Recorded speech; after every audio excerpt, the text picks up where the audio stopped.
상처 주는 사람과 멀어지는 건 비겁함이 아니라 지혜일 때가 있습니다. 살아오면서 우리는 참 많은 사람들을 만나고 또 헤어집니다. 어떤 만남은 따뜻한 기억으로 남고 어떤 만남은 가슴 한편에 작은 응어리로 남아 있습니다. 오늘 이 시간 당신도 혹시 그런 사람을 떠올리고 계신가요? 함께 있으면 마음이 불편한데 그렇다고 멀어지자니 또 어딘가 미안하고 죄책감이 드는 그런 관계 말입니다. 젊었을 때는 괜찮았습니다. 참을 수 있었고 이해할 수 있었고 시간이 지나면 나아질 거라고 믿었습니다. 하지만 세월이 흐르면서 우리는 조금씩 알게 됩니다. 어떤 사람들은 변하지 않는다는 것을, 어떤 관계는 아무리 노력해도 나아지지 않는다는 것을 말이죠. 그런데 이상한 건 그런 사람들과 거리를 두려고 하면 어딘가에서 작은 목소리가 들려온다는 겁니다. 그래도 가족인데, 오래 알고 지낸 사이인데 내가 너무 이기적인 건 아닐까? 이런 생각들이 우리를 붙잡고 다시 그 관계 속으로 끌어당깁니다. 19세기 독일의 철학자 아르투어 쇼펜하우어는 인간관계에 대해 많은 생각을 남긴 사람입니다. 그는 사람들이 서로 가까이 있으려 하면서도 동시에 거리를 두려고 하는 모순된 본성에 대해 이야기했습니다. 마치 추운 겨울날 고슴도치들이 서로의 체온을 나누려 가까이 다가갔다가 가시에 찔려 다시 멀어지는 것처럼 말이죠. 오늘 이 이야기는 그런 고슴도치의 딜레마를 함께 생각해보는 시간입니다. 상처 주는 사람과 멀어지는 것이 과연 비겁한 일인지 아니면 때로는 우리 자신을 지키는 지혜로운 선택인지를 말입니다. 1장, 우리는 왜 상처 주는 사람 곁에 머무는가? 왜 떠나지 못할까요? 이 질문을 받으면 많은 분들이 먼저 자신을 탓합니다. 내가 용기가 없어서, 내가 약해서라고 말씀하시죠. 하지만 잠시만, 정말 그럴까요? 어쩌면 우리가 떠나지 못하는 이유는 나약함 때문이 아니라 오히려 너무 오랫동안 강하게 버텨왔기 때문일지도 모릅니다. 60대, 70대를 살아오신 분들은 대부분 참는 것을 미덕으로 배우며 자라셨습니다. 참으면 복이 온다고, 참는 자에게 평화가 온다고 들으며 살아오셨죠. 그래서 불편한 관계 속에서도 조금만 더, 이번만 더 하며 견뎌왔습니다. 제 지인 중에 한 분은 이런 말씀을 하셨습니다. 형제들과 명절에 모이면 항상 마음이 무거워요. 누가 뭐라고 하는 건 아닌데 그냥 분위기가 불편해요. 어렸을 때부터 형제 사이가 좋지 않았는데 부모님이 살아계실 때는 그래도 참았죠. 이제 부모님도 안 계시는데 왜 아직도 그 자리에 가야 하는지 모르겠어요. 여기서 많은 분들이 공감하시는 지점이 있습니다.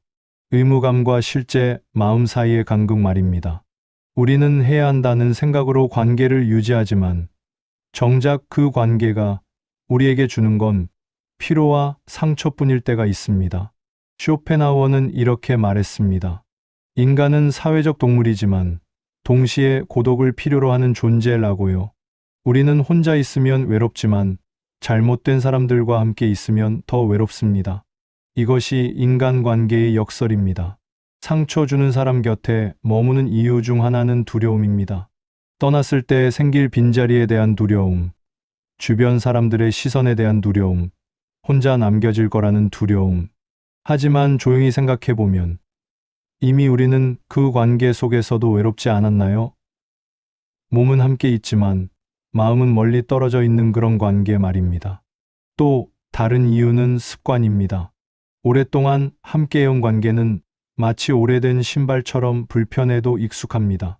새로운 신발을 신으면 처음엔 발이 아프듯 관계를 정리하는 것도 처음엔 어색하고 낯섭니다. 그래서 우리는 불편한 신발을 신고 걸으며 발을 다치면서도 계속 그 신발을 신습니다. 아마 당신도 비슷한 순간을 떠올릴지 모르겠습니다. 전화가 오면 받기 전부터 한숨이 나오는 사람, 만나고 나면 왠지 기운이 빠지는 사람, 함께 있으면 자꾸만 작아지는 기분이 드는 사람. 그런데도 우리는 그 관계를 이어갑니다. 왜일까요? 혹시 이런 생각을 해보신 적 있으신가요? 내가 떠나면 그 사람이 힘들어할까? 이 생각은 참 선하고 착한 마음에서 나옵니다. 하지만 동시에 우리 자신을 희생하게 만드는 생각이기도 합니다. 상대방의 감정은 걱정하면서 정작 자신의 마음은 돌보지 않는 것이죠. 이 대목은 꼭 함께 생각해 보고 싶었습니다. 우리가 상처 주는 사람 곁에 머무는 진짜 이유가 무엇인지를요. 그것이 진심으로 그 사람을 위한 것인지 아니면 단지 변화가 두려워서인지를 말입니다. 2장 상처는 반복된다는 쇼펜하우어의 통찰. 쇼펜하우어는 인간의 본성에 대해 다소 비관적인 시각을 가진 철학자였습니다. 그는 사람들이 근본적으로 변하지 않는다고 보았습니다. 물론 이 말이 모든 사람에게 해당되는 건 아니겠지만 적어도 일부 사람들에게는 들어맞는 이야기입니다. 한번 상처를 준 사람은 다시 상처를 줍니다. 사과를 하고 변하겠다고 약속하고 한동안은 조심하는 것처럼 보이지만 시간이 지나면 같은 패턴이 반복됩니다. 이것은 그 사람이 나쁜 의도를 가져서가 아닙니다. 단지 그것이 그 사람의 성격이고 습관이고 살아온 방식이기 때문입니다. 여기서 잠깐, 당신도 이런 경험이 있었나요? 어떤 사람과의 관계에서 같은 문제가 계속 반복되는 경험 말입니다. 처음엔 이번엔 다를 거야 라고 기대하지만 결국 똑같은 일이 벌어지고 똑같이 상처받고 똑같이 후회하는 일 말이죠. 제가 알고 있는 어느 분은 이런 이야기를 들려주셨습니다. 딸아이가 매번 돈이 필요하다고 연락해요. 처음엔 정말 어려운 일이 있나 싶어서 도와줬는데 나중에 보니 그냥 쓰고 싶어서 그러는 거더라고요. 말을 해도 며칠은 미안해하다가 또 똑같이 해요. 이제는 전화만 받아도 가슴이 답답해요. 이런 상황에서 많은 분들이 자신을 탓합니다. 내가 처음부터 제대로 가르치지 못해서, 내가 너무 쉽게 도와줘서 하고 말이죠. 하지만 쇼펜하우어의 관점에서 보면 이것은 당신의 잘못이 아닙니다.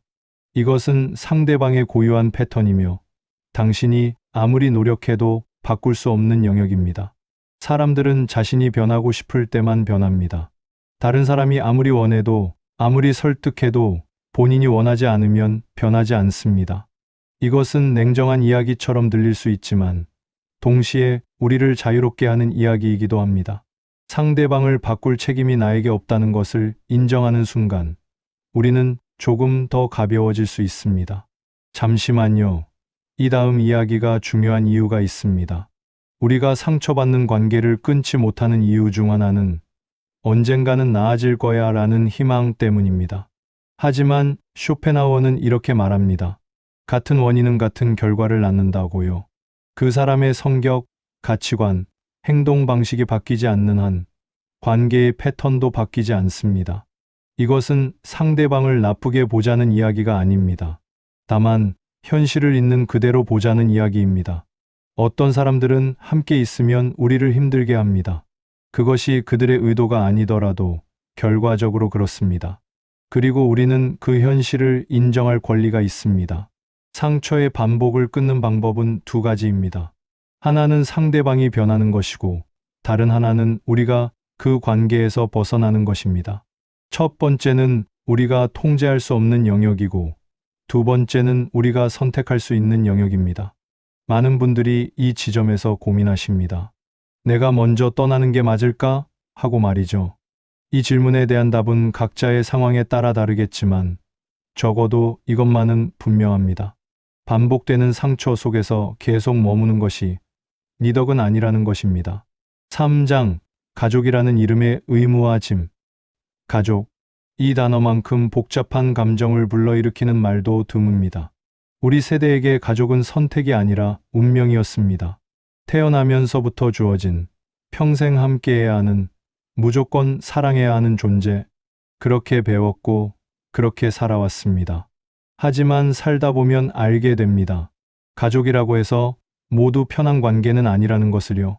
어떤 분들은 형제 관계에서 오래된 상처를 안고 살아갑니다. 어렸을 때 부모님의 편애, 재산 문제, 성격 차이, 이런 것들이 쌓이고 쌓여서 이제는 얼굴을 마주하는 것조차 불편한 관계가 되어버렸습니다. 그런데도 명절이면 모여야 하고 집안일이 있으면 연락해야 하고 그렇게 억지로 관계를 유지합니다. 이 부분에서 많은 분들이 고개를 끄덕이십니다. 바로 내 이야기라고 생각하시면서요. 한 분은 이런 말씀을 하셨습니다. 동생과는 20년 넘게 제대로 대화를 나눈 적이 없어요. 부모님 돌아가시고 재산 문제로 다툰 후로요. 그런데 명절 때마다 만나야 하고 다른 친척들 앞에서는 사이좋은 척해야 해요. 그게 너무 힘들어요. 쇼펜하우어는 혈연이라는 것이 반드시 정신적 유대를 의미하지는 않는다고 말했습니다. 같은 피를 나눴다고 해서, 같은 부모 밑에서 자랐다고 해서 자동으로 마음이 통하는 것은 아니라는 거죠. 오히려 가족이기 때문에 더 큰 기대를 하게 되고 그 기대가 무너졌을 때 더 깊은 상처를 받습니다. 부부 관계도 마찬가지입니다. 젊었을 때는 사랑으로 시작했지만 수십 년을 함께 살다 보면 습관과 의무로 이어지는 관계가 되기도 합니다. 말은 없어도 알 것 같고 말을 해도 통하지 않는 그런 관계, 서로에게 상처를 주면서도 떠나지 못하는 그런 관계 말입니다. 여기서 한 가지 흥미로운 시각이 이어집니다. 가족이라는 관계가 우리를 묶어두는 가장 강력한 끈은 의무감입니다. 가족인데 어떻게 등을 돌려, 피는 물보다 진하다는 말들이 우리를 붙잡습니다. 하지만 생각해보면 이 의무감은 과연 누구를 위한 것일까요? 많은 경우 그것은 주변 사람들의 시선을 의식한 것입니다. 가족과 사이가 나쁜 사람은 문제가 있는 사람으로 보이니까요. 자식이 부모를 모시지 않으면 불효자로 낙인 찍히고 형제 간의 연락을 끊으면 이상한 사람 취급을 받습니다. 그래서 우리는 실제로는 불편한 관계를 겉으로는 괜찮은 척 유지합니다. 쇼펜하우어의 철학에서 중요한 개념 중 하나는 진정성입니다. 거짓된 관계, 형식적인 관계는 우리의 에너지를 소모시킬 뿐입니다. 진심이 없는 만남, 의무감으로만 이어지는 관계는 우리를 더 외롭게 만듭니다. 그렇다고 해서 모든 가족 관계를 끊으라는 이야기가 아닙니다. 다만 가족이라는 이유만으로 상처를 참아야 한다는 생각에서 벗어날 필요가 있다는 것입니다. 가족이어도 서로 존중하지 않으면 관계는 무너집니다. 가족이어도 계속 상처를 주고받으면 거리를 둘 수 있습니다.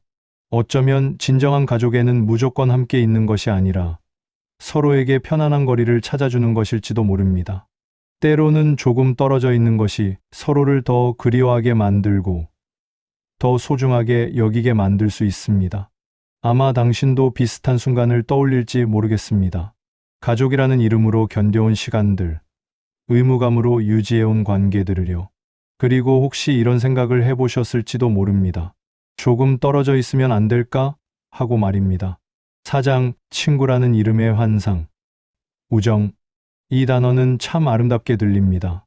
어렸을 때 함께 뛰놀던 친구, 학창시절을 함께한 친구, 사회생활을 하며 만난 친구, 이런 친구들과 수십 년을 함께해왔습니다. 하지만 나이가 들면서 우리는 조금씩 알게 됩니다. 모든 우정이 아름다운 것은 아니라는 것을요. 어떤 친구는 만날 때마다 자랑만 합니다. 자식 자랑, 손주 자랑, 재산 자랑. 듣고 있으면 왠지 내 삶이 초라해지는 기분이 듭니다. 또 어떤 친구는 만날 때마다 불평만 합니다. 세상 탓, 정치 탓, 자식 탓. 함께 있으면 기운이 빠지고 우울해집니다. 그런데 이상한 건 이런 친구들과의 만남을 끊지 못한다는 겁니다. 오래 알고 지낸 사이인데 나만 연락을 안 하면 이상하게 보일까봐 하는 생각들이 우리를 붙잡습니다. 잠시만, 이 다음 이야기가 오늘 영상의 핵심입니다. 쇼펜하우어는 진정한 우정은 매우 드물다고 말했습니다. 대부분의 관계는 이해관계나 습관, 혹은 외로움을 피하기 위한 수단일 뿐이라고요. 이 말이 너무 냉정하게 들릴 수도 있지만 솔직히 들여다보면 일리가 있는 말입니다. 우리가 친구라고 부르는 사람들 중에 진심으로 나를 이해하고 나를 있는 그대로 받아들여주는 사람이 몇 명이나 될까요? 만났을 때 편하고 헤어질 때 아쉽고 다시 만나고 싶어지는 그런 친구가 몇 명이나 될까요? 많은 분들이 이렇게 말씀하십니다. 나이 들어서 친구 만나는 게 점점 부담스러워요. 왜 그럴까요? 친구인데 말이죠. 그것은 어쩌면 그 관계가 이미 진정한 우정이 아니기 때문일지도 모릅니다. 한 분은 이런 이야기를 들려주셨습니다. 중학교 때부터 알고 지낸 친구가 있어요. 50년 넘게 알고 지냈죠. 그런데 요즘은 그 친구를 만나는 게 고역이에요. 만나면 2시간 내내 자기 이야기만 해요. 내 이야기는 듣지도 않고요. 그런데도 계속 만나는 이유가 그냥 오래 알고 지낸 사이니까예요. 이 대목에서 많은 분들이 공감하시는 부분이 있습니다. 의무감으로 이어지는 우정의 피로감 말입니다. 쇼펜하우어의 관점에서 보면 우리는 종종 친구라는 이름의 환상에 사로잡혀 있습니다. 오래 알고 지냈으니까, 예전에 좋았으니까 우리는 친구라고 생각합니다. 하지만 시간이 지나면서 사람은 변하고 관계도 변합니다. 예전의 우정이 지금도 유효한지는 다시 생각해 볼 필요가 있습니다. 진정한 우정은 편안함에서 시작됩니다. 함께 있을 때 에너지를 얻고 웃음이 나오고 마음이 가벼워지는 것. 반대로 만나고 나면 피곤하고 스트레스를 받고 후회가 되는 관계라면 그것은 우정이라기보다는 습관에 가깝습니다. 나이가 들수록 우리에게 중요한 것은 친구의 수가 아니라 질입니다.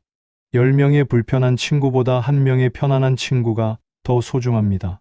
한 달에 한 번씩 억지로 만나는 10명의 친구보다 1년에 한 번 만나도 반가운 1명의 친구가 더 값진 관계입니다.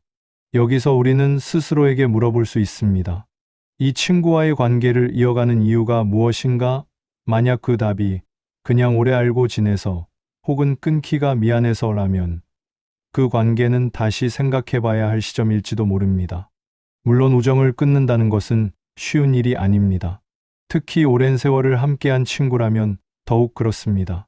하지만 때로는 조용히 거리를 두는 것이 서로를 위한 길일 수 있습니다. 억지로 만나면서 서로에게 상처를 주는 것보다 좋았던 기억만 간직한 채 각자의 길을 가는 것이 더 나은 선택일 수 있습니다. 쇼펜하우어는 이렇게 말했습니다. 혼자 있을 수 있는 능력이야말로 진정한 성숙의 표시라고요.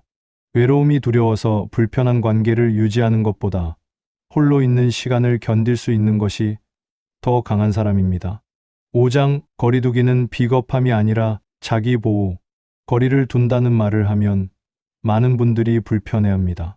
그건 너무 이기적인 거 아니야? 도망가는 거 아니야? 비겁한 거 아니야? 이런 생각들이 우리를 붙잡습니다. 하지만 잠시 생각해 볼까요? 정말 그럴까요? 쇼펜하우어는 자기 보호를 인간의 가장 기본적인 본능이자 권리로 보았습니다. 우리는 신체적 위협으로부터 자신을 지키듯이 정서적 위협으로부터도 자신을 지킬 권리가 있습니다. 상처 주는 사람과 거리를 두는 것은 도망이 아니라 자신을 돌보는 행위입니다. 이것은 나이가 들수록 더 중요해집니다. 젊었을 때는 상처를 받아도 회복이 빨랐습니다. 시간이 지나면 잊혀지고 다시 일어설 수 있었습니다. 하지만 나이가 들면서 상처는 더 깊이 남고 회복은 더 느려집니다. 그래서 이제는 예방이 중요합니다. 상처받지 않는 환경을 스스로 만드는 것 말이죠. 여기서 많은 분들이 고민하시는 지점이 있습니다. 거리를 두면 나쁜 사람이 되는 건 아닐까 하는 걱정입니다. 한 분의 이야기를 들어보겠습니다. 신우이가 만날 때마다 저를 무시해요. 제가 하는 일, 제 집, 제 아이들, 모든 게 마음에 안 드는 것 같아요. 처음엔 참았는데 이제는 만나기가 싫어요. 그런데 남편한테 말하면 피는 못 속여. 내 동생인데 그래요. 제가 이기적인 건가요? 이런 상황에서 거리를 두는 것이 이기적일까요? 아니면 오히려 지혜로운 선택일까요? 쇼펜하우어의 철학에는 적절한 거리라는 개념이 있습니다. 앞서 말한 고슴도치의 딜레마처럼 우리는 너무 가깝지도 너무 멀지도 않은 적절한 거리를 찾아야 합니다. 그런데 어떤 사람들과는 아무리 거리를 조정해도 편안한 지점을 찾을 수 없습니다. 그럴 때는 차라리 충분히 멀어지는 것이 답일 수 있습니다. 거리두기는 여러 형태로 나타날 수 있습니다. 물리적 거리두기가 있습니다. 만나는 횟수를 줄이는 것입니다.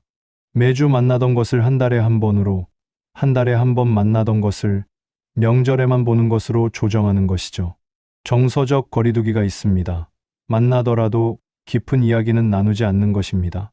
표면적인 대화만 하고 속마음은 공유하지 않는 것입니다. 시간적 거리두기가 있습니다. 만남의 시간을 짧게 가져가는 것입니다. 하루 종일 함께 있던 것을 한두 시간으로 줄이는 것이죠. 이런 거리두기가 차갑고 냉정해 보일 수 있습니다. 하지만 생각해보면 이것은 관계를 완전히 끊는 것보다 훨씬 온화한 방법입니다. 서로에게 상처를 주지 않으면서도 자신을 지킬 수 있는 방법이니까요. 아마 당신도 비슷한 순간을 떠올릴지 모르겠습니다. 어떤 사람과 만나고 나면 며칠 동안 기분이 가라앉는 경험, 전화 한 통에 하루가 망가지는 경험을요. 그런 경험이 반복된다면 그것은 당신의 몸과 마음이 보내는 신호입니다. 이 관계로부터 거리를 두어야 한다는 신호 말입니다. 자기 보호는 이기적인 것이 아닙니다. 오히려 자신을 잘 돌보는 사람만이 다른 사람도 제대로 돌볼 수 있습니다. 당신이 상처받고 지쳐 있으면 당신을 진심으로 사랑하는 사람들에게도 좋은 모습을 보여줄 수 없습니다. 쇼펜하우어는 이렇게 말했습니다. 현명한 사람은 자신의 평화를 지킨다. 평화는 저절로 주어지는 것이 아닙니다. 우리가 의도적으로 만들어가야 하는 것입니다. 그리고 그 평화를 위협하는 관계로부터 거리를 두는 것은 현명한 선택입니다. 6장 변하지 않는 사람들의 특징.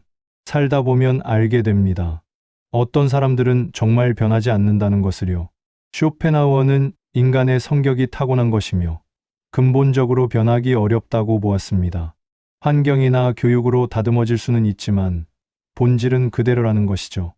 이것은 비관적으로 들릴 수 있지만 동시에 우리를 자유롭게 하는 통찰이기도 합니다. 상처 주는 사람들에게는 몇 가지 공통된 특징이 있습니다.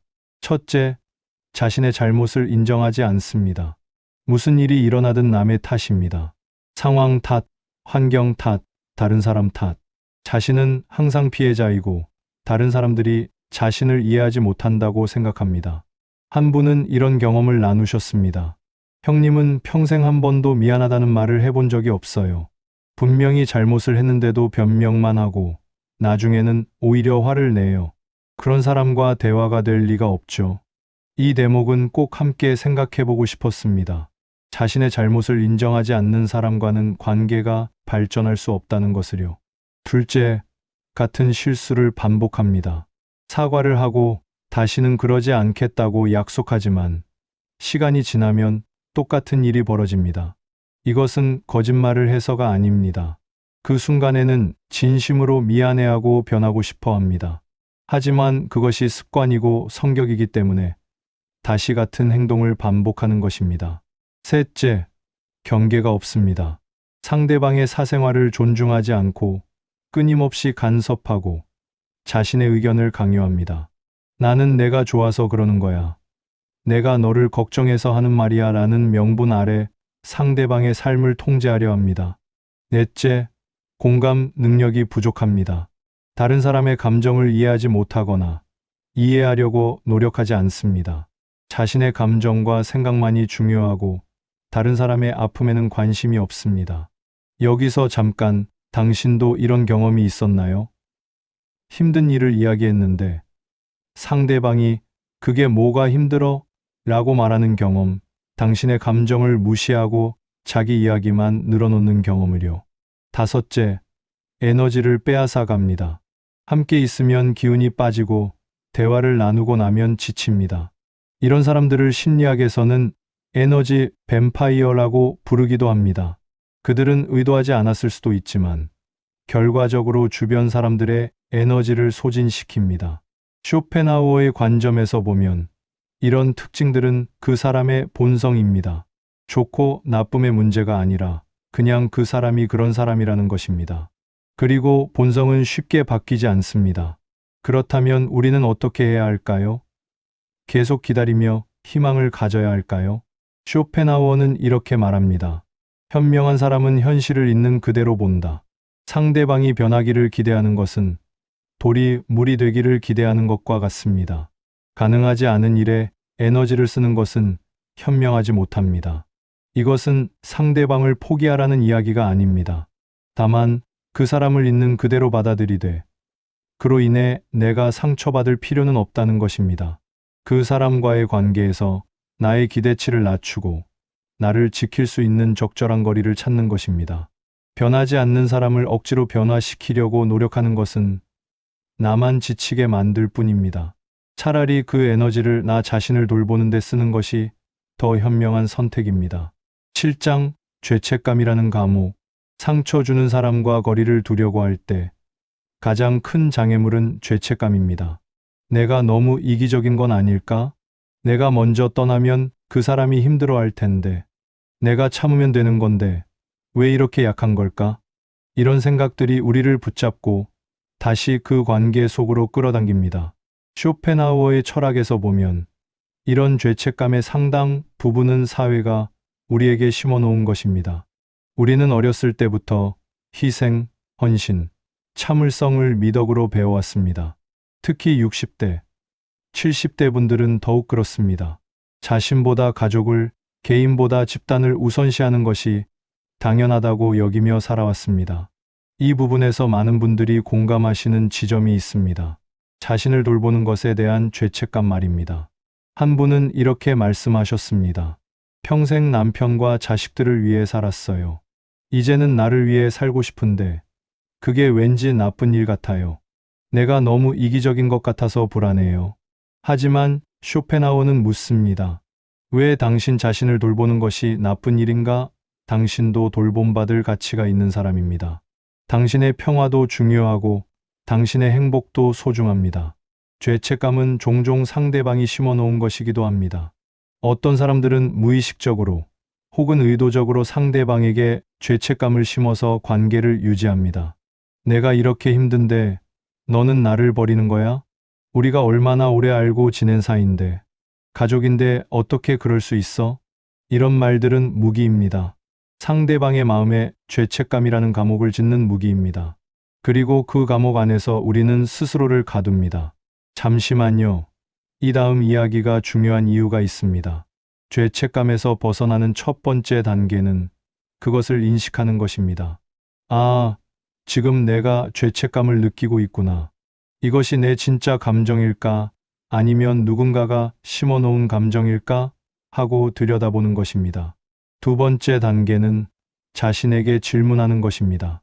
이 관계에서 내가 정말로 잘못한 게 뭘까?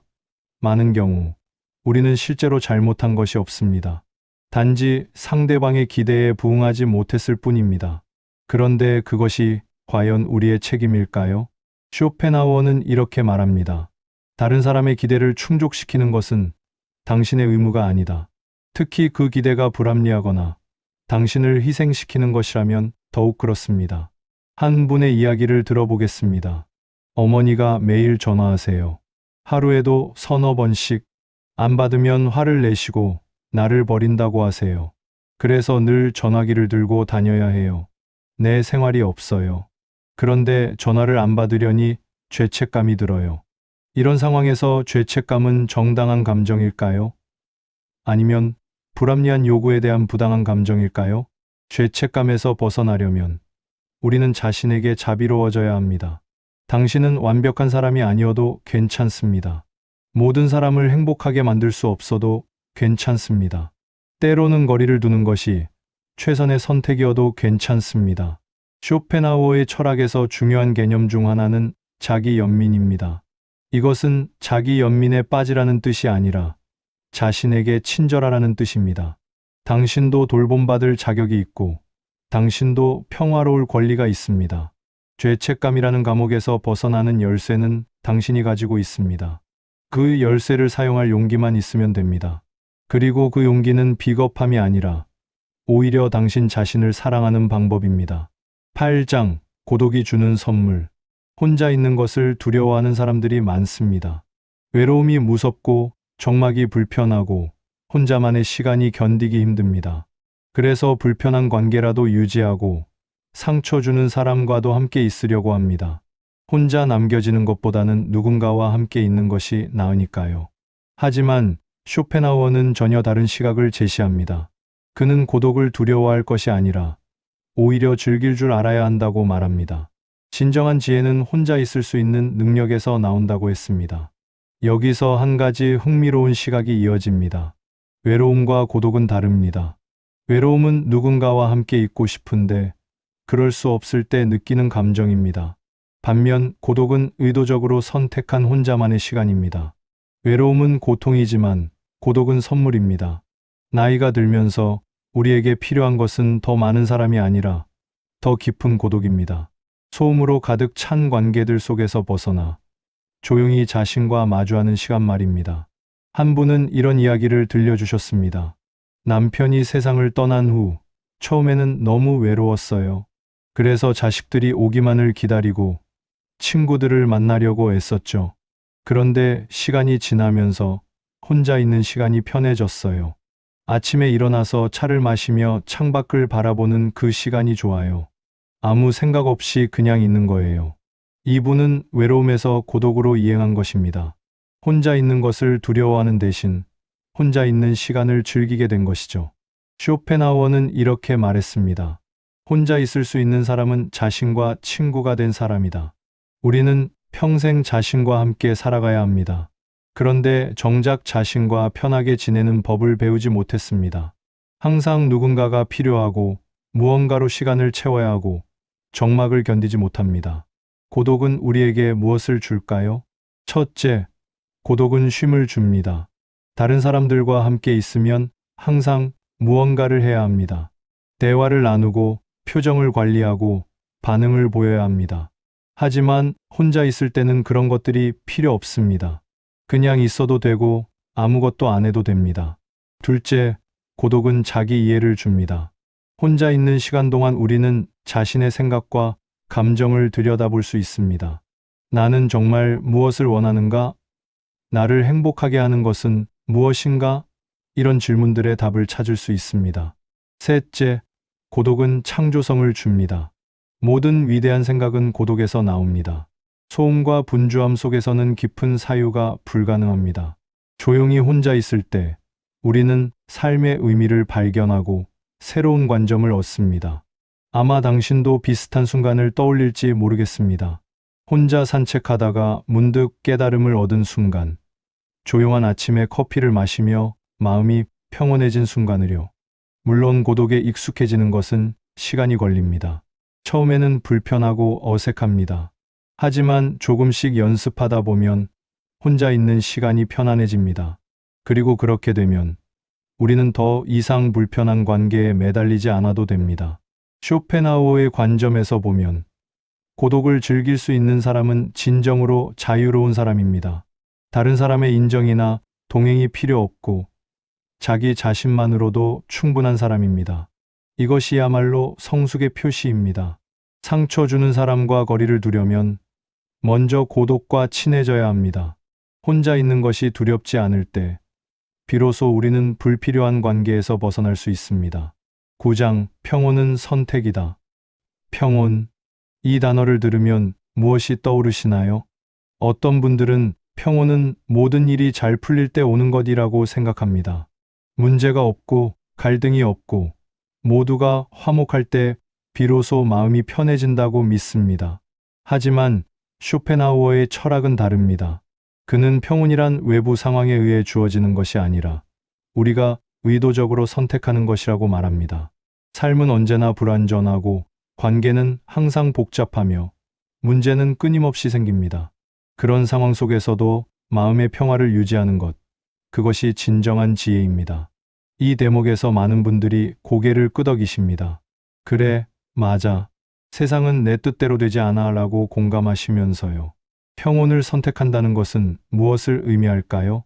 첫째, 바꿀 수 없는 것을 받아들이는 것입니다. 상대방의 성격, 과거에 일어난 일, 이미 끝난 관계, 이런 것들은 아무리 원해도 바꿀 수 없습니다. 그것을 인정하고 거기에 에너지를 쓰지 않는 것이 평온의 시작입니다. 둘째, 바꿀 수 있는 것에 집중하는 것입니다. 상대방은 바꿀 수 없지만 그 사람과의 관계에서 나의 태도는 바꿀 수 있습니다. 상황은 바꿀 수 없지만 그 상황을 바라보는 나의 시각은 바꿀 수 있습니다. 셋째, 불필요한 것을 내려놓는 것입니다. 모든 사람에게 좋은 사람이 되려는 욕구, 모든 관계를 완벽하게 유지하려는 욕구, 모든 문제를 해결하려는 욕구, 이런 것들을 내려놓을 때 우리는 가벼워집니다. 한 분은 이런 말씀을 하셨습니다. 평생 착한 사람이 되려고 노력했어요. 모두에게 좋은 사람이고 싶었죠. 그런데 이제는 알아요. 모두에게 좋은 사람은 결국 자기 자신에게는 나쁜 사람이 된다는 거요. 쇼펜하우어의 철학에서 평온은 소극적인 상태가 아닙니다. 그것은 적극적인 선택입니다. 매 순간 우리는 선택합니다. 분노할 것인가, 평온을 유지할 것인가, 관계에 매달릴 것인가, 거리를 둘 것인가, 상대방의 말에 상처받을 것인가, 흘려보낼 것인가. 여기서 잠깐, 당신도 이런 경험이 있었나요? 누군가의 말에 화가 났다가도 잠시 후 그럴 수도 있지 하고 넘어간 경험 말입니다. 그 순간 당신은 평온을 선택한 것입니다. 평온을 선택하는 것이 쉽지는 않습니다. 특히 오랫동안 분노와 상처에 익숙해져 있었다면 더욱 그렇습니다. 하지만 연습할 수 있습니다. 작은 것부터 시작할 수 있습니다. 누군가의 짜증 섞인 말에 즉각 반응하는 대신 잠시 숨을 고르고 대응하는 것, 불편한 상황이 생겼을 때 왜 나만 이런 일을 겪어야 해? 라고 탓하는 대신 이런 일도 있을 수 있지 하고 받아들이는 것. 쇼펜하우어는 이렇게 말했습니다.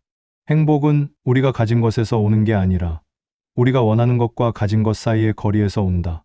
우리가 너무 많은 것을 원하고 모든 관계가 완벽하기를 바라고 모든 사람이 나를 이해해 주기를 기대할 때 우리는 불행해집니다. 반대로 있는 그대로를 받아들이고 불완전함을 인정하고 기대를 낮출 때 우리는 평온해집니다. 이것은 포기가 아닙니다. 이것은 현실과 평화롭게 공존하는 방법입니다. 상처 주는 사람과 거리를 두는 것도 평온을 선택하는 방법 중 하나입니다. 그 관계로 인한 고통을 계속 감내하는 대신 조용히 물러나 자신의 평화를 지키는 것. 이것은 지혜로운 선택입니다. 평온은 어디에나 있습니다. 아침 햇살에도, 조용한 오후에도, 혼자 마시는 차 한 잔에도. 다만 우리가 그것을 인식하지 못하고 끊임없이 더 많은 것을 추구하며 불필요한 관계에 에너지를 소진할 뿐입니다. 오늘부터 조금씩 평온을 선택해 보는 건 어떨까요? 상처 주는 사람의 말에 일일이 반응하지 않고 불편한 관계를 억지로 유지하려 애쓰지 않고 그저 조용히 나 자신을 돌보는 것. 그것이 평온으로 가는 길입니다. 10장 나이 들매의 지혜. 나이가 든다는 것은 무엇일까요? 많은 분들이 노화를 쇠퇴로 생각합니다. 체력이 약해지고 기억력이 떨어지고 사회에서 밀려나는 것. 하지만 쇼펜하우어는 다르게 봅니다. 그는 나이가 들수록 진정한 지혜를 얻는다고 말합니다. 젊었을 때는 많은 것에 욕심이 있었습니다. 성공하고 싶고 인정받고 싶고 많은 사람들과 관계를 맺고 싶었습니다. 그래서 불편한 관계도 참았고 상처받으면서도 버텼고 자신을 희생하며 살았습니다. 하지만 나이가 들면서 우리는 알게 됩니다. 정말 중요한 것이 무엇인지를요. 많은 사람보다 편안한 한 사람이 더 소중하고 큰 성공보다 작은 평화가 더 가치 있으며 화려한 삶보다 조용한 일상이 더 행복하다는 것을요. 이 부분에서 많은 분들이 공감하시는 지점이 있습니다. 나이가 들면서 삶의 우선순위가 바뀌는 경험 말입니다. 한 분은 이런 이야기를 들려주셨습니다. 젊었을 때는 친구가 많았어요. 모임도 많이 나가고 사람들도 많이 만났죠. 그런데 지금은 진짜 편한 친구 서너 명만 있으면 충분해요. 오히려 그게 더 행복해요. 쇼펜하우어는 이것을 욕망의 단순화라고 불렀습니다. 나이가 들면서 우리는 불필요한 욕망을 버리고 정말 중요한 것에만 집중하게 됩니다. 이것이 진정한 자유입니다. 나이 들매 지혜 중 하나는 선택과 집중입니다. 젊었을 때는 모든 것을 다 가지려 했지만 이제는 정말 원하는 것만 선택합니다. 모든 관계를 유지하려 했지만 이제는 편안한 관계만 이어갑니다. 모든 사람에게 좋은 사람이 되려 했지만 이제는 나에게 좋은 사람이 되는 것으로 충분합니다. 또 다른 지혜는 내려놓음입니다. 통제할 수 없는 것을 내려놓고 바꿀 수 없는 사람을 내려놓고 이루어질 수 없는 기대를 내려놓는 것. 이것은 포기가 아니라 평화를 선택하는 것입니다. 여기서 한 가지 흥미로운 시각이 이어집니다. 젊었을 때 우리는 더하기의 인생을 살았습니다. 더 많이 소유하고 더 많이 성취하고 더 많은 관계를 맺으려 했습니다. 하지만 나이가 들면서 우리는 빼기의 인생을 살게 됩니다. 불필요한 것을 덜어내고 복잡한 것을 단순화하고 무거운 짐을 내려놓는 것입니다. 상처 주는 사람과 거리를 두는 것도 이런 빼기의 일부입니다. 내 삶에서 나를 힘들게 하는 관계를 덜어내는 것. 이것은 상대방을 버리는 게 아니라 나를 살리는 것입니다. 쇼펜하우어는 이렇게 말했습니다. 늙음은 점진적으로 찾아오는 고독이다. 이 말이 슬프게 들릴 수도 있지만 실은 축복입니다. 나이가 들면서 우리는 자연스럽게 불필요한 관계에서 벗어나고 혼자만의 시간을 갖게 되고 진정한 자아를 발견하게 됩니다. 물론 외로움이 찾아올 때도 있습니다. 하지만 그 외로움은 젊었을 때의 외로움과는 다릅니다. 젊었을 때의 외로움은 나를 이해해 줄 사람이 없다는 절망이었다면 나이 들어서의 외로움은 혼자여도 괜찮다는 평온입니다. 나이 들매 가장 큰 지혜는 자기 수용입니다. 완벽하지 않은 나를 받아들이고 실수했던 과거를 용서하고 불확실한 미래를 두려워하지 않는 것. 그리고 상처 주는 사람과 거리를 두는 나 자신을 탓하지 않는 것. 아마 당신도 비슷한 순간을 떠올릴지 모르겠습니다. 이제는 이렇게 사는 게 맞는 것 같아 라고 느낀 순간. 더 이상 남의 눈치를 보고 싶지 않아 라고 생각한 순간을요. 60대, 70대는 인생의 황혼기가 아닙니다. 오히려 진정한 자유를 누릴 수 있는 시기입니다. 의무에서 벗어나고 기대에서 자유로워지고 자기 자신으로 살 수 있는 시기입니다. 그리고 그 자유를 온전히 누리려면 나를 힘들게 하는 관계로부터도 자유로워져야 합니다. 나이 들문 지혜입니다. 그리고 그 지혜의 핵심은 나 자신을 소중히 여기는 것입니다. 11장 용서는 다시 만나는 것이 아니다. 용서해야 하는 거 아닌가요? 이 질문을 많이 받습니다. 상처 주는 사람과 거리를 두려고 하면 주변에서 이렇게 말합니다. 용서하고 다시 잘 지내면 안 돼. 마치 용서란 다시 관계를 이어가는 것처럼 말이죠. 하지만 쇼펜하우어의 관점에서 보면 용서와 관계 유지는 별개의 문제입니다. 누군가를 용서한다는 것은 그 사람이 한 일을 마음속에서 내려놓는다는 뜻이지 다시 그 사람과 가까이 지내야 한다는 뜻이 아닙니다. 잠시만요. 이 다음 이야기가 중요한 이유가 있습니다. 용서는 상대방을 위한 것이 아니라 나 자신을 위한 것입니다. 계속 분노하고 원망하고 상처를 곱씹는 것은 나를 힘들게 할 뿐입니다. 그 감정의 무게에서 벗어나기 위해 우리는 용서를 선택합니다. 한 분은 이런 말씀을 하셨습니다. 동생을 용서했어요. 예전에 나한테 했던 일들을 이제는 이해해요. 동생도 어려운 상황이었으니까요. 하지만 그렇다고 다시 가까이 지내고 싶지는 않아요. 용서는 했지만 거리는 필요해요. 이것이 진정한 용서입니다. 상대방을 이해하고 마음의 짐을 내려놓되 다시 그 관계 속으로 들어가지 않는 것. 용서는 다시 만나야 한다는 의무가 아닙니다.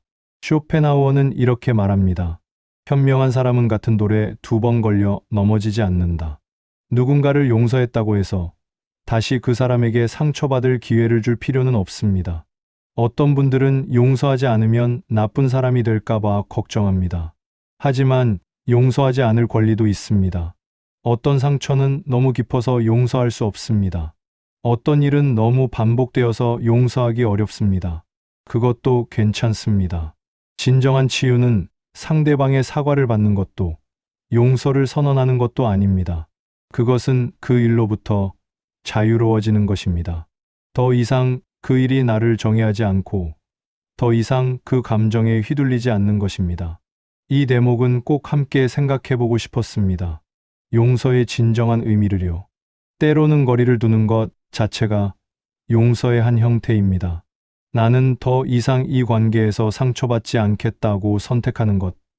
당신은 당신대로, 나는 나대로 살겠다고 선언하는 것. 이것도 일종의 용서입니다. 많은 종교와 문화에서 용서를 강조합니다. 하지만 쇼펜하우어는 더 현실적입니다. 그는 우리에게 성인이 되라고 요구하지 않습니다. 다만 현명해지라고 말합니다. 그리고 현명함이란 나를 보호하는 것입니다. 용서하되 잊지 말라는 말이 있습니다. 이것은 모순처럼 보이지만 실은 지혜입니다.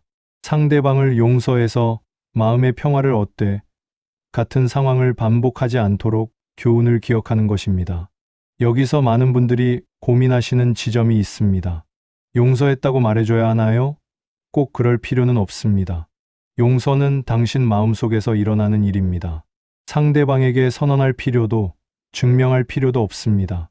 어쩌면 가장 완전한 용서는 무관심입니다. 더 이상 그 사람에게 분노하지도 원망하지도 기대하지도 않는 것.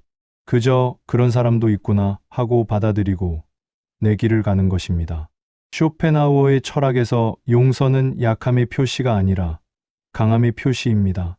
상처에 집착하지 않고 과거에 매이지 않고 앞으로 나아갈 수 있는 힘. 그것이 진정한 용서입니다. 그리고 그 용서는 상대방과 다시 관계를 맺을 의무를 포함하지 않습니다. 당신은 용서하면서도 거리를 둘 수 있고 이해하면서도 멀어질 수 있습니다. 그것이 당신의 평화를 지키는 방법이라면 말입니다. 12장 경계 설정의 기술. 안 돼요. 이 두 글자를 말하는 게 왜 이렇게 어려울까요? 많은 분들이 경계를 설정하지 못해서 고통받습니다. 원하지 않는 부탁을 거절하지 못하고 불편한 대화에서 빠져나오지 못하고 침범당하는 것을 그냥 참고 넘어갑니다. 그리고 나중에 혼자 후회하고 자신을 탓합니다. 쇼펜하우어는 경계의 중요성을 강조했습니다. 그는 모든 개인에게는 자신만의 영역이 필요하고 그것을 지키는 것은 권리이자 의무라고 말했습니다. 타인의 침범을 허용하는 것은 친절이 아니라 자기 파괴입니다. 경계란 무엇일까요? 그것은 여기까지는 괜찮지만 이 선을 넘으면 안 된다는 선입니다. 물리적 경계도 있고 정서적 경계도 있고 시간적 경계도 있습니다. 한 분의 이야기를 들어보겠습니다. 시어머니가 사전 연락 없이 집에 오세요. 저한테 허락도 안 구하고 냉장고를 열어보고 방을 둘러보고 이것저것 간섭하세요. 불편하지만 말을 못해요. 며느리가 어떻게 시어머니한테 그런 말을 해요? 이 상황에서 경계가 없습니다. 시어머니는 선을 넘었고 며느리는 그것을 허용했습니다. 그 결과는 쌓여가는 스트레스와 원망입니다. 여기서 잠깐 당신도 이런 경험이 있었나요? 누군가가 당신의 사생활을 침범하는데 가족인데 뭐, 친구인데 뭐 하며 참았던 경험 말입니다. 경계를 설정하는 것은 이기적인 것이 아닙니다. 오히려 관계를 건강하게 유지하는 방법입니다. 명확한 경계가 있을 때 서로 존중하며 지낼 수 있습니다. 반대로 경계가 없으면 한쪽은 침범하고 다른 쪽은 참다가 결국 관계가 무너집니다. 쇼펜하우어의 고슴도치 비유를 다시 떠올려 보겠습니다. 고슴도치들이 적절한 거리를 찾아야 하듯이 우리도 각자의 공간이 필요합니다. 너무 가까우면 서로를 찌르고 너무 멀면 따뜻함을 나눌 수 없습니다. 경계를 설정하는 방법은 무엇일까요? 첫째, 명확하게 말하는 것입니다. 이건 불편해요. 이건 제가 원하지 않아요. 이 시간은 제 시간이에요 라고 분명히 표현하는 것입니다. 암시나 눈치로는 전달되지 않습니다. 둘째, 일관성 있게 지키는 것입니다. 한 번은 허용하고 다음 번은 거부하면 경계는 무의미해집니다. 정한 선은 항상 지켜야 합니다. 셋째, 죄책감을 느끼지 않는 것입니다. 당신의 시간, 공간, 감정을 지키는 것에 미안해할 필요가 없습니다. 그것은 당신의 권리입니다. 이 부분에서 많은 분들이 공감하시는 지점이 있습니다. 경계를 설정하려고 하면 상대방이 서운해한다는 것입니다. 너 요즘 변했어. 내가 이렇게 차가운 사람인 줄 몰랐어. 나는 내가 좋아서 그러는 건데. 이런 말들에 우리는 흔들립니다. 하지만 쇼펜하우어는 이렇게 말합니다. 타인의 불편함이 당신의 책임은 아니다. 당신이 경계를 설정했을 때 상대방이 서운해하는 것은 그동안 그 사람이 당신의 경계를 무시해왔다는 증거입니다. 건강한 관계에서는 경계가 존중됩니다. 상대방이 안 돼요 라고 말하면 알겠어요 라고 받아들입니다. 경계를 존중하지 않는 사람은 당신을 존중하지 않는 사람입니다. 60대, 70대의 경계를 설정하기 시작하는 것이 늦은 걸까요? 전혀 그렇지 않습니다. 오히려 지금이 가장 적절한 시기입니다. 이제는 다른 사람의 인정이나 승인이 절실하지 않고 자신을 위해 살 수 있는 시기니까요. 경계를 설정하면 처음에는 불편합니다. 익숙하지 않고 상대방도 당황해합니다. 하지만 시간이 지나면 새로운 균형이 잡힙니다. 그리고 그 균형 속에서 우리는 더 평온해집니다. 아마 당신도 비슷한 순간을 떠올릴지 모르겠습니다. 이제는 내가 원하는 대로 살고 싶다고 생각한 순간을요. 그 생각이 든다면 경계를 설정할 준비가 된 것입니다. 상처 주는 사람과 거리를 두는 것도 경계 설정의 일부입니다. 이 사람과는 이 정도 거리가 필요합니다 라고 선을 긋는 것. 그것은 상대방을 버리는 게 아니라 나를 지키는 것입니다. 13장 새로운 평화의 시작. 거리를 두기로 결심했습니다. 그 다음은 무엇일까요? 많은 분들이 이 지점에서 막막함을 느낍니다. 오랫동안 함께했던 관계를 정리하고 나면 빈자리가 생깁니다. 그 빈자리를 어떻게 채워야 할지, 앞으로 어떻게 살아야 할지 막연합니다. 쇼펜하우어는 이렇게 말합니다. 새로운 것이 시작되려면 먼저 낡은 것이 끝나야 한다. 상처 주는 관계를 정리하는 것은 끝이 아니라 새로운 시작입니다. 처음에는 외로울 수 있습니다. 전화할 사람이 줄어들고 만날 약속이 없어지고 혼자 있는 시간이 늘어납니다. 하지만 이 외로움은 건강한 외로움입니다. 상처받으며 함께 있는 것보다 평온하게 혼자 있는 것이 훨씬 낫습니다. 한 분은 이런 이야기를 들려주셨습니다. 동창 모임을 그만뒀어요. 모임에 가면 늘 불편했거든요. 처음 한두 달은 명절 때마다 왜 안 나와 하는 전화가 왔는데 이제는 안 와요. 그리고 저는 더 편안해졌어요. 새로운 평화는 조용히 찾아옵니다. 어느 날 아침 일어났을 때 가슴이 답답하지 않다는 걸 느낍니다. 전화벨이 울려도 두근거리지 않습니다. 명절이 다가와도 걱정되지 않습니다. 이것이 평화입니다. 이 대목에서 많은 분들이 고개를 끄덕이십니다. 맞아, 이런 편안함을 느끼고 싶었어 라고 공감하시면서요. 새로운 평화를 맞이하는 방법은 무엇일까요? 첫째, 여유를 즐기는 것입니다. 불필요한 관계에 쓰던 시간과 에너지를 이제 자신을 위해 씁니다. 좋아하는 책을 읽고 산책을 하고 새로운 취미를 시작합니다. 처음에는 어색하지만 점점 익숙해집니다. 둘째, 질 좋은 관계에 집중하는 것입니다. 모든 관계를 끊는 것이 아니라 진짜 나를 이해하고 존중하는 사람들과 더 깊은 관계를 맺습니다. 10명의 피곤한 친구보다 1명의 편안한 친구가 낫습니다. 셋째, 자기 자신과 친해지는 것입니다. 혼자 있는 시간 동안 자신을 알아갑니다.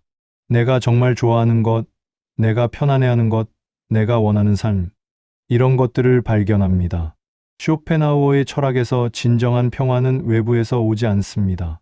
그것은 내면에서 옵니다. 혼란스러운 관계를 정리하고 마음의 공간을 확보하고 고요함 속에서 자신을 돌아볼 때 비로소 평화를 느낍니다. 여기서 한 가지 흥미로운 시각이 이어집니다. 새로운 평화는 비어있음이 아닙니다. 오히려 충만함입니다. 불필요한 것들이 사라진 자리에 진짜 중요한 것들이 채워집니다. 시끄러운 관계가 사라진 자리에 조용한 사유가 들어오고 의무적인 만남이 사라진 자리에 자발적인 기쁨이 들어옵니다. 나이가 들어서의 평화는 젊었을 때의 평화와 다릅니다. 젊었을 때는 모든 것이 완벽해야 평화롭다고 생각했지만 이제는 불완전함 속에서도 평화를 느낄 수 있습니다. 모든 관계가 좋을 필요가 없고 모든 사람이 나를 좋아할 필요가 없다는 것을 압니다. 아마 당신도 비슷한 순간을 떠올릴지 모르겠습니다. 복잡했던 것이 단순해지고 무거웠던 것이 가벼워지고 불안했던 것이 평온해지는 순간을요. 새로운 평화는 완벽한 상태가 아닙니다.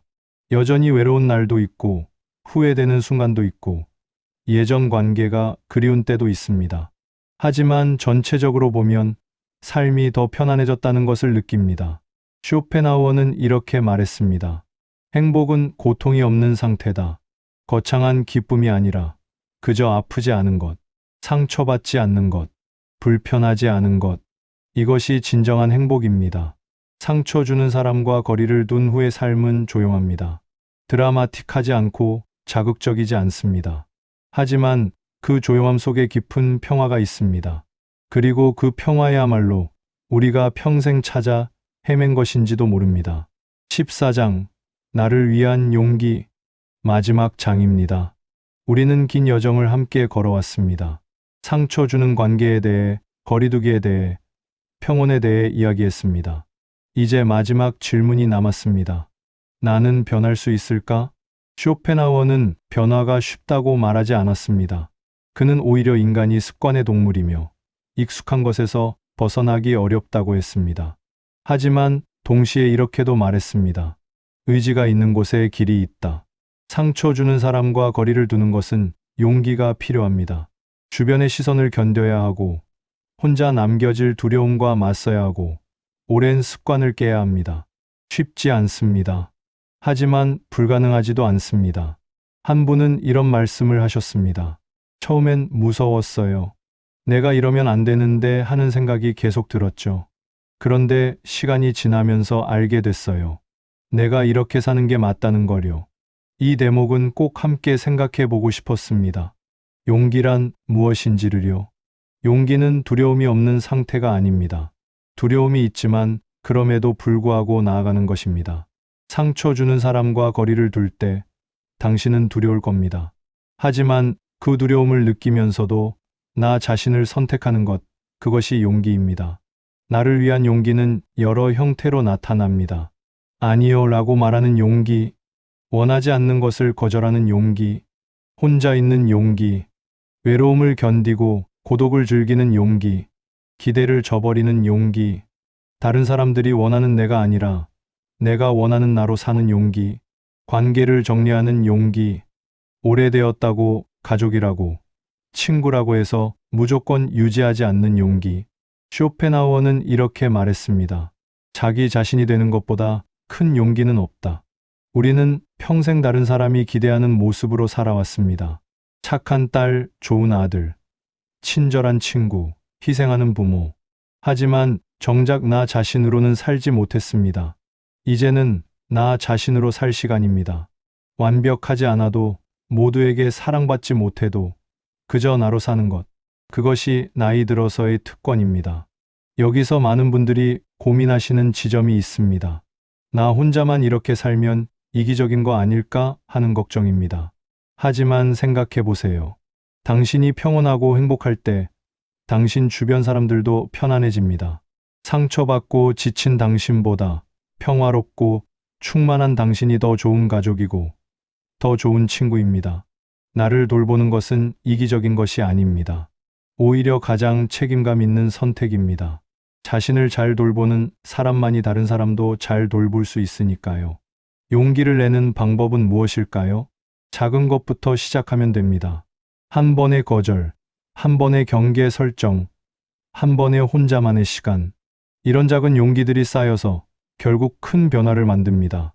그리고 혼자 하지 않아도 됩니다. 당신을 이해하는 한 사람, 당신을 응원하는 한 사람이 있다면 그것으로 충분합니다. 모든 사람의 지지가 필요한 것은 아닙니다. 쇼펜하우어의 철학을 통해 우리가 배운 것은 무엇일까요? 인간관계가 모두 아름다운 것은 아니라는 것, 때로는 거리가 필요하다는 것, 나 자신을 돌보는 것이 가장 중요하다는 것입니다.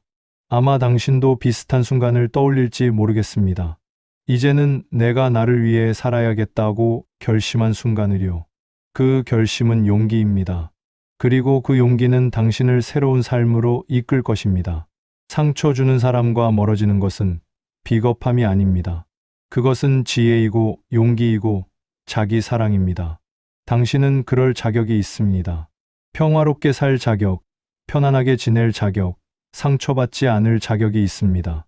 그리고 그 자격을 누리기 위해서는 작은 용기가 필요할 뿐입니다. 나를 위한 용기 말입니다.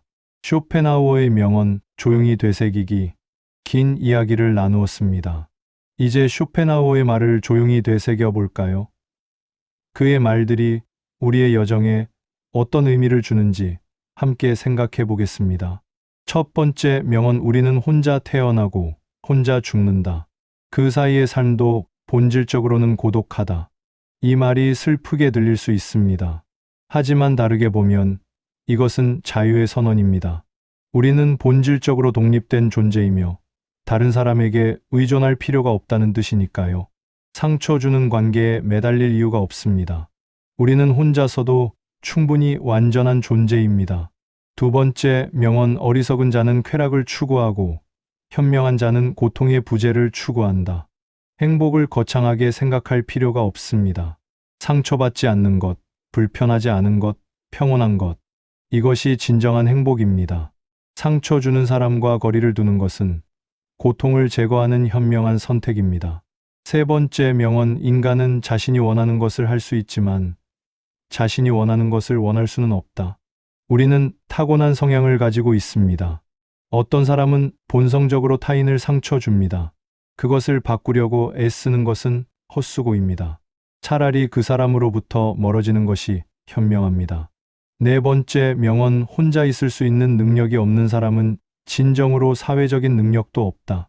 혼자 있는 것을 두려워하는 사람은 불편한 관계에도 매달립니다. 하지만 혼자 있을 수 있는 사람은 진정으로 좋은 관계만 선택할 수 있습니다. 고독을 즐기는 법을 배워야 합니다. 다섯 번째 명언, 타인의 의견은 우리의 행복에 아무런 영향을 미치지 않는다. 다만 우리가 그렇게 믿을 때만 영향을 미친다. 다른 사람들이 당신을 어떻게 보든 그것은 중요하지 않습니다. 중요한 것은 당신이 평온한지, 당신이 행복한지입니다. 상처 주는 사람과 거리를 뒀을 때 주변에서 뭐라고 하든 당신의 평화가 더 중요합니다. 이 5가지 명언은 우리가 나눈 이야기의 핵심을 담고 있습니다. 고독을 두려워하지 말 것, 고통을 피할 것, 바꿀 수 없는 것을 받아들일 것, 타인의 시선에서 자유로워질 것. 이것이 쇼펜하우어가 우리에게 남긴 지혜입니다. 나를 돌아보는 질문들. 이제 조용히 자신을 돌아볼 시간입니다. 억지로 답을 찾으려 하지 마세요. 그저 질문을 마음에 품고 천천히 생각해 보는 것만으로도 충분합니다. 1. 나와 함께 있을 때 불편함을 느끼게 하는 사람은 누구인가요? 특정한 누군가가 떠오르시나요? 그 사람과 함께 있을 때 당신은 어떤 기분이 드나요? 2. 그 관계를 유지하는 진짜 이유는 무엇인가요? 사랑이나 즐거움 때문인가요?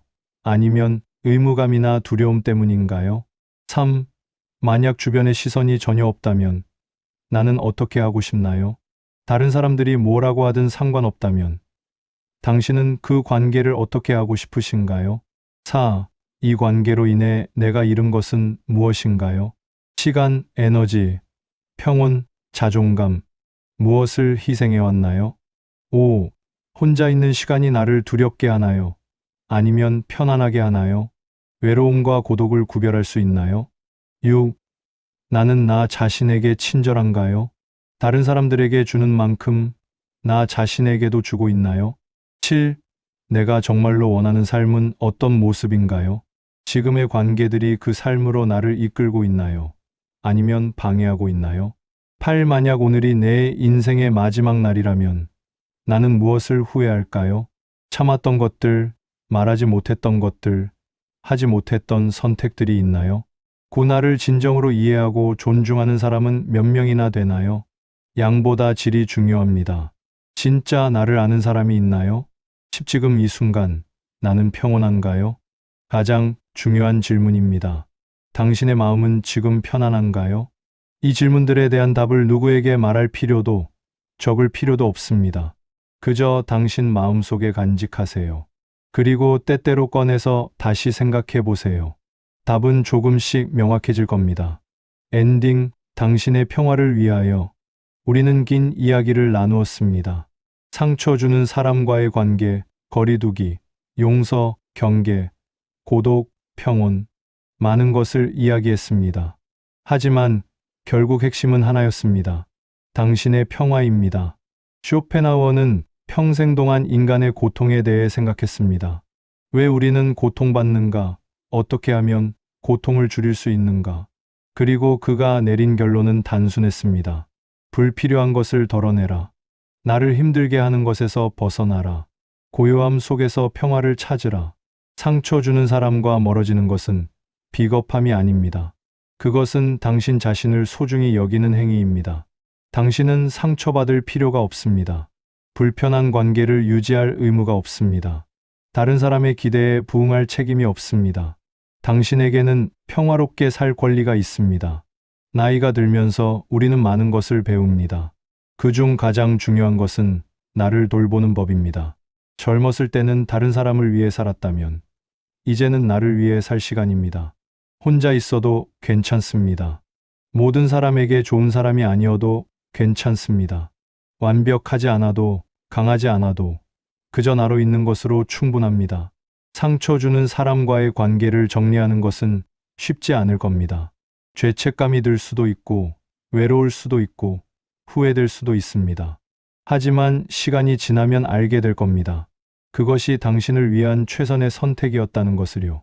당신의 삶은 당신 것입니다. 다른 누구의 것도 아닙니다.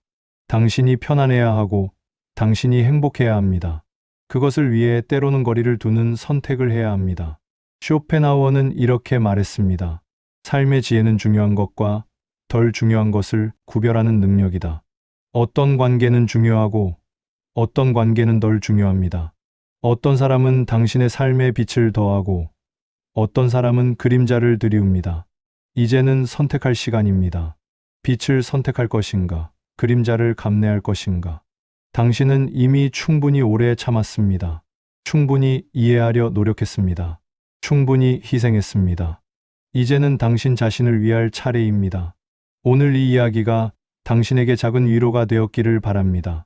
그리고 혹시라도 마음 한구석에 나도 이제 나를 위해 살아볼까 하는 생각이 든다면 그것만으로도 이 시간은 의미가 있었습니다. 당신은 혼자가 아닙니다. 같은 고민을 하는 사람들이 많습니다. 같은 선택을 한 사람들도 많습니다. 그리고 그들 대부분이 말합니다. 진작 그럴 걸 하고 말이죠. 조용한 평화가 당신에게 찾아오기를 바랍니다. 편안한 하루하루가 이어지기를 바랍니다. 그리고 무엇보다 당신이 당신 자신에게 친절하기를 바랍니다.